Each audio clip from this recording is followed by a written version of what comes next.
Hit subscribe so that you don't miss another update from India Film Project.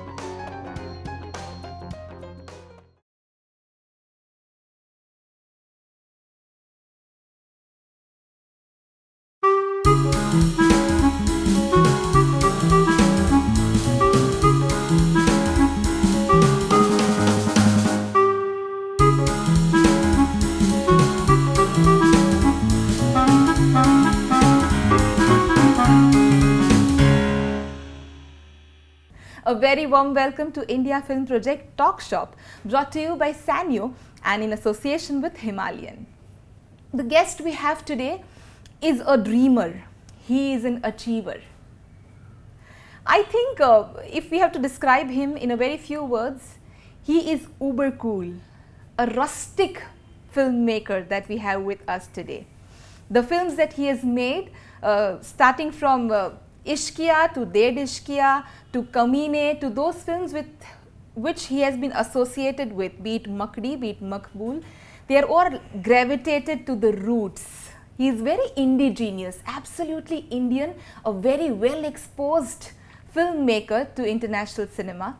Please welcome Abhishek Chaubey on the sets of India Film Project Talk Shop.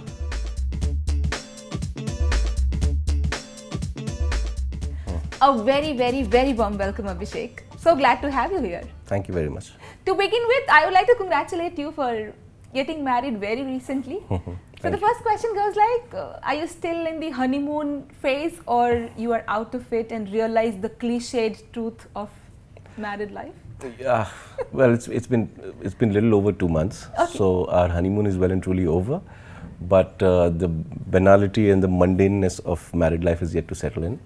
Although one thing that's important here, that we've known each other for very nearly the last 20 years. So marriage was just a little pit stop. I mean, Is your childhood buddy? yeah, we whom were you together got in married college. to? Yes, we were together in college. Okay. Yeah. All right. So Abhishek has traveled a lot. You know, Jamshedpur and Ranchi and Delhi and Mumbai, and you kept on traveling all your life. The Yep. journey has been very long. Yep. Yes. How? So is it your father who was in Yeah, the I job mean- that was transferable? Yes, he was. I mean, our roots are from UP. I was born in UP, in this little town called Faizabad, and my mother's from Lucknow. And my father used to work in State Bank of India, and he was posted in the bank jargon, they'll call it Bihar Circle. So I spent a lot of my childhood mainly between these three cities, Patna, Ranchi, and Jamshedpur, and yeah, and then I went to a boarding school in Hyderabad, and then to Delhi for college. So I've traveled a lot, but I've lived in all these places. Yeah. Okay, Abhishek Chaubey is still basking in the glory of Udta Punjab and the tremendous success, or he is already up on the next project? Yeah. I moved on totally. I mean, basking on your laurels is not something that I take very seriously. I don't take myself or my work that seriously, and hope to do so in the future as well. And I moved on to my next project, and I'm writing, and I'm, as we speak, struggling to get it made. You know, you said you've been writing and you've been associated with a lot of writers' clubs and things like that. How does it help an aspirational filmmaker like? You know, it's interacting with fellow writers and your colleagues helps you grow as an individual, as a writer and a filmmaker. And it also creates a very positive atmosphere between, like-minded people, between people who you would think as potential rivals or competitors vying for the same space, but it's not really like that. Right. We're not in a competitive arena. I mean, we can feed off each other, we can take things from each other, we can learn things from each other, and I think it's a great platform for people to come together and share their work. And I believe in doing that. I believe in sharing my work. I'm not very paranoid that pata nahi chalna chahiye main kya bana raha hu. I said, please, because you never know when the next brilliant suggestion for your story can come from, so you've got to be open and allow it to happen to you. So you're very much pro teamwork, which Absolutely. is very evident in your work in all these years. So where did that come from? It came from my learning in the film business, understanding what filmmaking is really about. It is a collaborative effort. I mean, directors usually are very egotistical people who think they control everything in their story, but this control is an illusion. They really don't control anything. When you have a good set of people who work with you, who write with you, who shoot with you, the actors in fact also, they bring in a lot of, they bring in their own personality, and they bring in a new quality to your story which really enhances and helps your film. And that's the nature of this work. It is a collaborative effort. When you work in a collaborative space, I'm sure especially the core team of Abhishek Chaubey has been sort of Vishal Bharadwaj and Tigmanshu Dhulia kind of people. So, creative differences are bound to happen. So, how do you manage that when you have people of this stature? How does it go? Yeah, see, the thing is that creative differences happen all the time when you're working on a film set, because this is a subjective medium. So we're not exactly scientists where we have an evidence ki, look, this is the truth, so you can't argue with that, right? It's subjective, it's imagination, and how I might see something might be completely different. So any one instance where you might have worked together on a film and you had this opinion and somebody had this opinion, so who actually convinced whom and how? I remember when I was an assistant director in Maqbool, we were shooting a scene, it's a very important scene in the second half of the film. And the writer of that film was Abbas Tyrewala along with Vishal Bharadwaj. And while we were supposed to shoot the scene next day, and Vishal and I were sitting and talking about the scene, and while talking he came up with an idea regarding that scene, and it was a big idea. It was going to change a lot of things, but it was a very powerful scene. And the scene was that the news comes that Piyush Mishra's character, which was Kaka, he has been killed. So as it was in the script, it was that just a phone call comes that he has been killed, and that was that. Okay. And the idea that Vishal got was, instead of doing that, we reveal it how is that his body is actually brought onto, in Maqbool's house, and that made the scene very powerful, because that leads to another level. It takes you to another level. It also leads to Maqbool's hallucination, because he almost thinks that Kaka is alive because he bears the burden of guilt.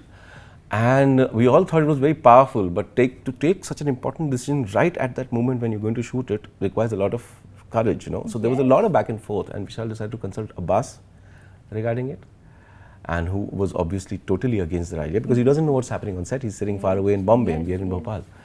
And we were confused about it, and then Vishal decided to shoot it both ways. Okay. I was the first AD, so all the pressure came onto me, because time is of the essence when you are, But we shot both the scenes, and when we shot both the scenes, the truth was out there for everybody to see what works more. So that was a great learning for me ki, when you are having a conflict, this is a very, very amicable way to resolve it. I mean, and in fact Abbas turned around and liked it. He liked the, you as a director, do you change impromptu, or you yourself you don't? No, you do all the time, because like I said, it's subjective. So you cannot be pig-headed about something. कि भाई ऐसे सोच लिया तो ऐसे ही होगा. Because that, if you're like that, you are doing it at your own, at your own loss. When you are on a set, like I said, directors have this illusion of control, so they want to control everything. Each and everything has to be exactly how they've planned it, exactly how they've seen it. However, you have to realize that you are working with human beings. They are not props. They are living, thinking human beings. Yes. And sometimes they come up with things, which really help your story. Yes. But you have to be open, you have to, so it's very important to know your story in and out. It's very important to know what you're doing exactly. But it's also equally important to be open enough. Oh, okay. Yeah, so coming to Udda, I think you have done a lot of homework, and not just you made your team do a lot of homework. Say, I heard that you did not allow Alia Bhatt to shampoo her hair for 20 days. Yeah. Wow. How did you convince her to do that? And other than that, what were the real time workshops and homeworks that happened that went behind making the film what it is like today? Yeah, especially with the actors, what happens is that I think bulk of the work with actors should be done before you reach set. Right. So So with regards to Alia or Shahid's character, we actually did a lot of work while we were in Bombay. We did a Right. lot of prep. you Like know. what? Like we used to meet every second day. We used to read scenes. We used to talk about characters. We used to talk about look. We used to talk about their motivations. All of that history that is not there in the script. All of that we used to discuss. So to bring a three-dimensional, view of the character that they are playing. Yes. In Alia's case, also there was a lot of dialect training, dialect coaching, all of that. So there was. I had wonderful support from a very good actor who helped me out with Alia's accent, Pankaj Tripathi Saab, who really worked a lot with her. In fact, Okay. individually workshopped her also. And so by the time they reach set, they are really completely aware of what we are trying to do with this character. Right. They know the ins and outs and ups and downs, and they know कि जब Tommy Singh पागल होता है तो कहाँ जाता है और जब ये दुखी होता है तो कहाँ जाता है. So we know the degree, we know the range. So when you are on set, then you are discussing level 2 things, level 3 things. You're not talking about basic stuff because basic stuff is clear, and I think that's very important.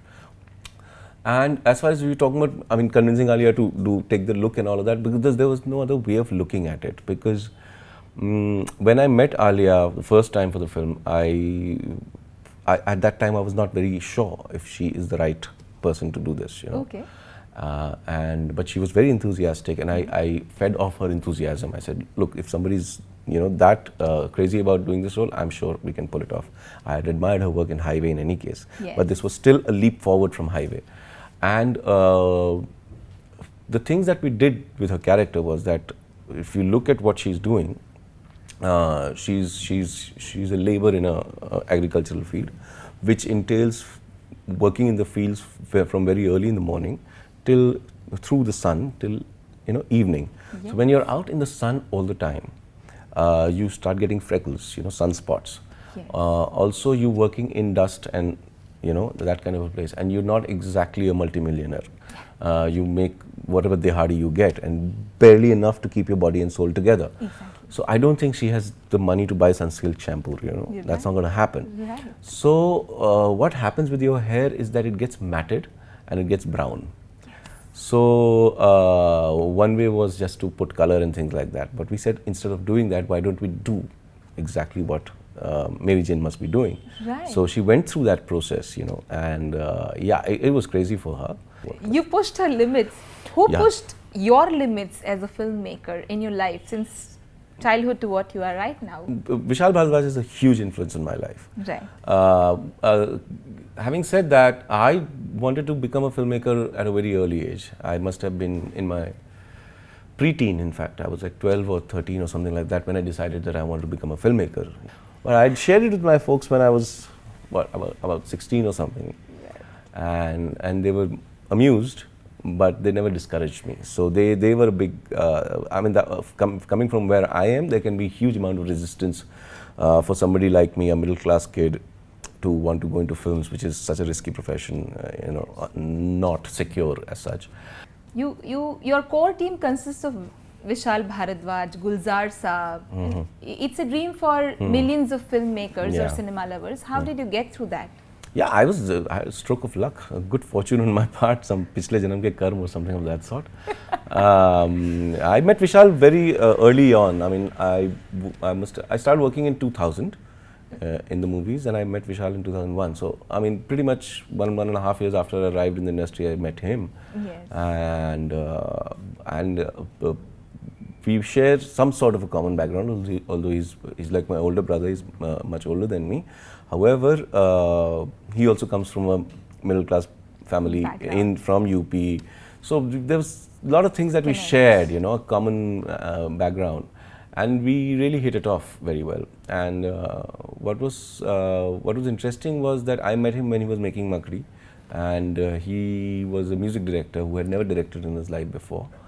And he was learning the ropes as he was making his first film, and I was learning my job. So both of us were learning together at different levels. Okay. So there was a lot to share, and we really got along just as people also. And and his relationship with Gulzar Saab is, stuff that we've all heard of. Yes. And it is through him that I got the opportunity to work with him. So I would just say I'm just lucked out. Yeah, I just lucked out. you've done mass communication. I did a course in Xavier's Institute of Communications it was a diploma course. To be honest with you, I did not pay that much attention in class. I was just So partying. you were a my way, big time bunker from the college. Yeah. I think I was in Hindu college. I had about 6% attendance. Was this boy with long hair a flirtatious boy, or how was he Not at all. like? Ek to I did not have long hair back then. I just wanted to take people to take me seriously, so I grew it. But, So but is the spectacle 0 number? no, so it that the is people not. take No, you. no, no, It that's is a majburi. I have a spectacle. Democratization of cinema has happened, over the years. We've seen that, we've been evident to it. The way that, every second day we get a YouTube notification of Yeah. a short film being uploaded on this channel, on that channel, on Yes. this. So, considering that happening and Bollywood not being of the level of Hollywood, so what is that missing link? Where is that gap? Because otherwise, there every second person mobile filmmaking is on, and everybody has a DSLR and those Yeah. big lenses. And so what is that gap which is not letting us reach that level? I don't think we should look at it like that there is any gap between us and them. I don't think that's going to help. Even if we think that we're not making the cinema, the kind of cinema that we should be making. But I don't think it's going to help for us to compare ourselves with another industry. Since you mentioned Hollywood, I will talk about Hollywood. They make equal number of terrible films, Only the good ones. Yeah, reach us we then. talk about the good ones. Also, I mean, if you look at American cinema today, I mean, it's all about. I mean, if our item numbers are a problem, then they are blowing up buildings in every film. I mean, so I also you have to understand that Hollywood, that cinema is a huge market. Our market is much smaller. The other part of what you're mentioning is that is the new explosion that we are seeing of the digital medium that's happening, and I think that's very important. I think it's a fantastic development that we are noticing, that we are witness to, that's happening all around us. It is going to change cinema in ways that we could not have imagined even 10 years ago. But I think every change is good, and long live the movies, and that's all I can say. Kya kar sakte? So till now, the films which you've been part of as an assistant director or as a director or as a writer, so the Reiki part might have been very important, especially the kind of scripts you deal with. You Yes. can't actually create the sets, Yeah. the kind of stories that you've chosen for yourself. Yeah. So one interesting instance from your past films. Well, I'm a location person. I'm a location Yes. maniac. I mean, I love locations. I mean, and sometimes just setting of a film is good enough for me to think of a story around it, because I just love. Okay, oh, let's go shoot in this place. This is something special. So I do extensive recce's. I spend a lot of. I really enjoy it also. Although sometimes I do make the life of my unit and my actors very difficult. And Arshad Varsi used to say that even if this guy were to take us to the most beautiful country in the world, he'll find the dirtiest place and he will shoot there. So yeah, I tend to do that. I mean, another thing that he used to say is that I don't know why I come to his sets after having a bath, because यहाँ करके he's going to make me jump. हाँ, गंदा ही होना है. So yeah, these things are there because I like the sweat and grime and dust, when I'm shooting. So that's how it is. So now when you have just confessed your love for locations, and extensive love for locations, and you instantaneously start building a story when you look at the location. So I have a little task for you. It's called Build a Scene. Okay. So I'll give you character, Okay. location, Okay. and a property. Okay. The character for you is a robo. Okay. Yeah? Location is a beach, and thing or a property is a flower. A flower. Oh. Yes. Wow. So somewhere in North Goa, there is a shack which where people from various nationalities come and stay in. Okay. And we have people from different countries, including India, who are staying there, and they happen to have a bent of mind, who want to explore the other side, who want to explore,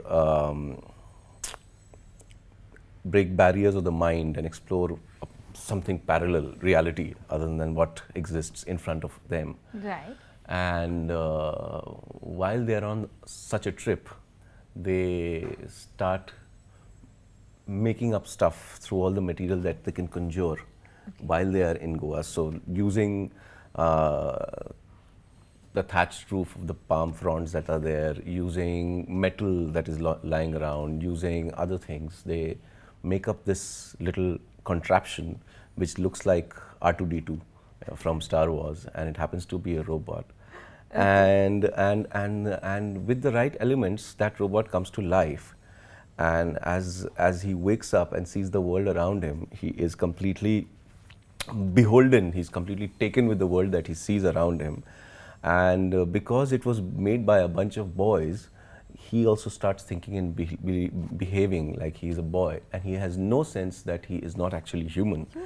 But as he steps out of that shack and starts walking into the beach, he for the first time notices this thing, and it happens to be, and we all know it as a woman, but he has never seen something like that, and he's instantaneously attracted to that. He wants to go and speak to her. He wants to do something. He wants to spend time with her. And but unfortunately, the one thing that his creators did not do is give him a voice. So although he can think, and although he can talk and he can walk, but he can't talk. So he doesn't know how to express himself. And he looks around about how he can convey his feelings to her, and he sees. Just beyond the beach, amongst a palm grove, he sees a bunch of daisies that are growing there, and he goes and picks up a bunch of daisies and makes a little bouquet out of it. Wow! And he comes and sees that, I don't know, Israeli girl that is sitting on the beach, who he has a fascination for, and he goes and offers her the flower. And what shocks him is when that girl turns around and looks at him. Her eyes are unusual. They are not like human eyes. And to our shock, we realize that she herself is a humanoid cyborg, a robot. And she accepts those flowers, and they spend their rest of their life happily together. Oh, wow. You made me reach to those shacks of North Goa, relaxing at a beach, out of this studio instantaneously. Wow. Yeah. All right, now the next segment which we're going to put across you, it's about getting real. So let's get real now. Yeah, we're going to show you a few tweets about you and your work. Okay. And we would just want your reaction on those. Okay. Yeah? Yeah. Yeah, not only marijuana, I think it's a very practical approach, legalizing drugs. I mean, we should really think hard about it. I'll tell you why, because you might think I'm an absolute idiot for saying this, but I'll tell you where the facts are, where the truth is. Portugal is one country which has legalized all drugs. All meaning all drugs, yeah. And since that has happened, drug-related deaths and drug abuse has fallen up more than 50% in that country. So yeah, there's some truth to my argument here. We should really think hard about this. Yeah. Yeah, Sudhir bhai is damn sweet. I mean, a director of this stature. Yeah, exactly. Talking this to a young dude, filmmaker. Yeah, not very young, but yeah. But Sudhir bhai. I mean, I've grown up watching his films. I mean, I clearly remember his early films like Main Zinda Hoon and Ye Wo Manzil To Nahi and Dharavi. And one way or the other, I mean, they have influenced me, at that age. So he's definitely somebody that I look up to. And I've met him quite a few times, and I'm a big admirer and a fan. So to hear this from him is, it makes you feel good, doesn't it? And now, I have a few questions which I'm going to actually shower on you very quickly. This round is called In a Jiffy.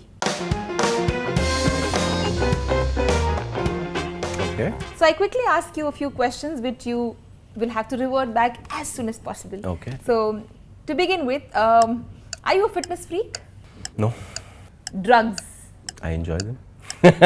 No, drugs are bad for you, yeah. Have you ever tried them? Yeah.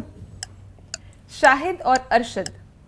It's a very, no, I'm not answering that. I like both of them, love both of them. Married life versus single life? Same. Same? Wow. What is the best thing that you cook? Omelette. The least favorite thing about yourself? I procrastinate. 3 people, alive or dead, that you would like to have dinner with? With my grandfather, then with 3 people. With Tansen, so I can hear some good music. Wow. I'm all can't say listening to this answer. Wow. And John Lennon. All right. Rolling Stones or the Beatles? The Beatles. Yeah. What would be the title of your autobiography? There isn't going to be one. I will never write an autobiography. Okay. Were you named after someone? Abhishek Bachchan. Really? Yeah, he was like a year and a half older than me, and film obsessed family. So Yeah. So is your father a big time film fan or your mom? Or both of them? both of them, as a matter of fact. Who understands your art better, mom or dad? Dad, Dad? Which is your favorite school subject? history, You like shooting on digital or on film? film. Mobile applications without which you cannot do. I'm not really a gadget person, but I would say Uber. Okay. What's your source of news or current affairs? Twitter. As a writer director, are you pro fiction or pro reality? I mean, I do fiction, so it's fiction, yeah. I would not use the word if given a chance, I would say if forced to act. Who should be the director who's directing Abhishek Chaubey, the dream director? Preferably a debutant director, so I can abuse him if I'm acting badly. All right. How conscious are you about your looks?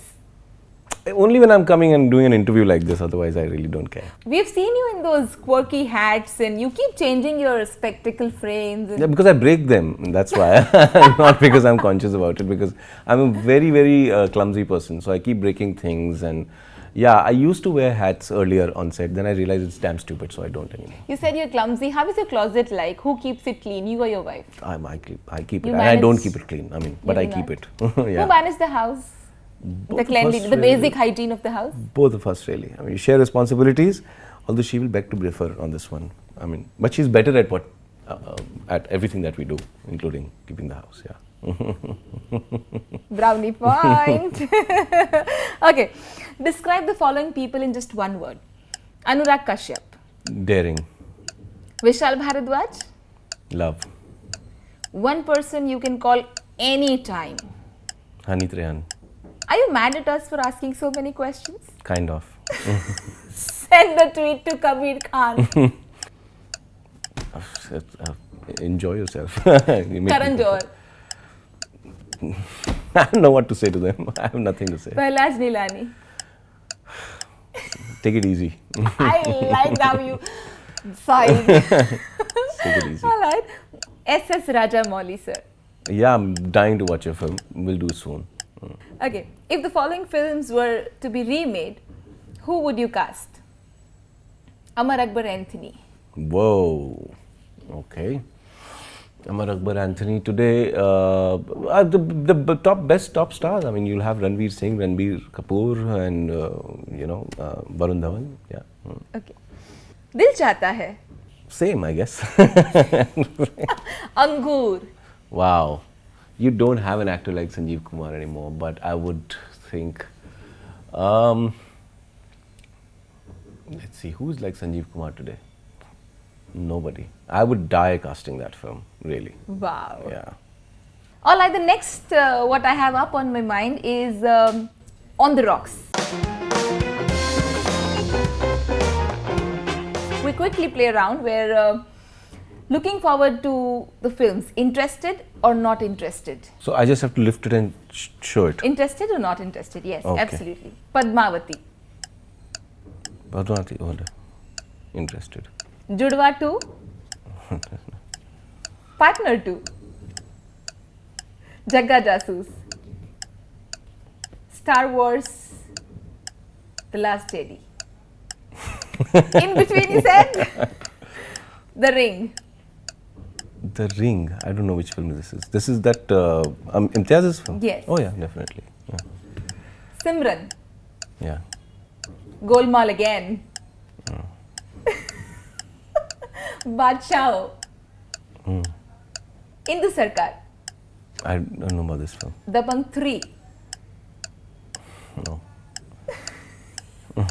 Alright, the next we have is I Have Never. Short film. You've never made? Okay. Borrowed something and never returned it back. You have? What was that? Books, so many of them. Okay. Made a non-actor act. Been on a dating app. Googled yourself? You have? Been friend-zoned by a hot girl in college. Yeah, many times. Many times. Yeah. Many times. Many times? 3 times? Yeah, I lost count how many times. Yeah. Lost count. Okay. Fed up of post-productions? Never. Found yourself in middle of unneeded controversy? Waste of time. All the time. All the time. Received a threat call? You have? When? For what film? I can't tell you. We keep stalked one of your fans on Facebook or Twitter ever? You check their profiles ever? You've never done that? Alright, the next game that we have up on the sets is awards. Best editing. Which is that Ridley Scott film where they are in Somalia and bunch of soldiers? Which is that film? Like Black Hawk Down. Okay. Yeah, one of the best edited films I've seen ever. I have to watch it. Yeah, please do. Okay. Best cinematography. Cinematography, so many of them. Conrad Hall in Road to Perdition. Most natural actor. I would just say my favorite actor. Natural is a very vague term, but my favorite actor would be Peter Sellers. Okay. Best critic. Pauline Kael. Most gossiping actor. Most of them. They love gossip. Everybody in the industry loves gossip. I mean, we enjoy it.